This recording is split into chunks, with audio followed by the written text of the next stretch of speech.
He knew from the beginning that there was only one way to escape. Once he made up his mind, the man became calm. He took out the knife again and began cutting his arm, but the knife had become so dull it couldn't even break the skin. After gathering enough courage, he thought it would be simple, but the arm only left a few shallow cuts. He felt frustrated. His heart was racing and his body was shivering. Death was already knocking at the door. He decided not to wait any longer. With one sharp motion, he drove the knife into his arm, but the blade was blocked by his bone. The bone was much harder than he expected. He tightened the tourniquet again, pulled the knife out, and tasted the blood. It didn't quench his thirst. He had no choice but to drink urine. The taste nearly made him gag. After drinking, he coughed for a long time. It helped a little with the thirst. Another night passed. He was on the brink of death. Hallucinations came one after another. One was particularly strange. His family and friends were gathered around looking at him. He knew he was about to die. At this point, he wasn't thinking about anything else. He began to force himself, break his arm. In excruciating pain, he finally snapped the first bone.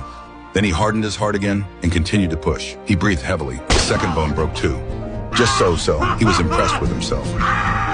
He wiped away his tears, pulled out the knife, and started cutting through the flesh. The continuous, sharp pain was destroying his sanity. When he finally managed to cut through the flesh, the man was in a daze, mentally disoriented. At this point, his arm was only held together by the tendons. He chose the most direct method. He tore it apart with his hands. The man staggered backward, still not recovered from the shock. He succeeded. With just a can opener, he had severed half of his own arm. Leaning against the wall, he gasped for air. He had to hurry and find help before he bled out. So he quickly bandaged the wound, packed his things, and put on his backpack. Before leaving, the man hesitated for a moment, then took out the camera, pointed it at his severed arm, and took a photo to remember. After taking the photo, he moved through the narrow rock crevice. Soon he saw the light. He was finally in the sun. He was so happy. Looking down, he saw water. Dirty water, but to him, it was like nectar. But how could he get down the 10 meters? He turned around and saw the mountaineering buckle left by a previous person. He smiled, kissed it, and then used an elastic rope and spring clip to lower himself down. Little by little, he went down. When he reached the water, he threw himself into it, drinking wildly. He drank by lying down, licking, and using a bottle to drink. That was enough. He dropped everything and only took the water bottle as he continued.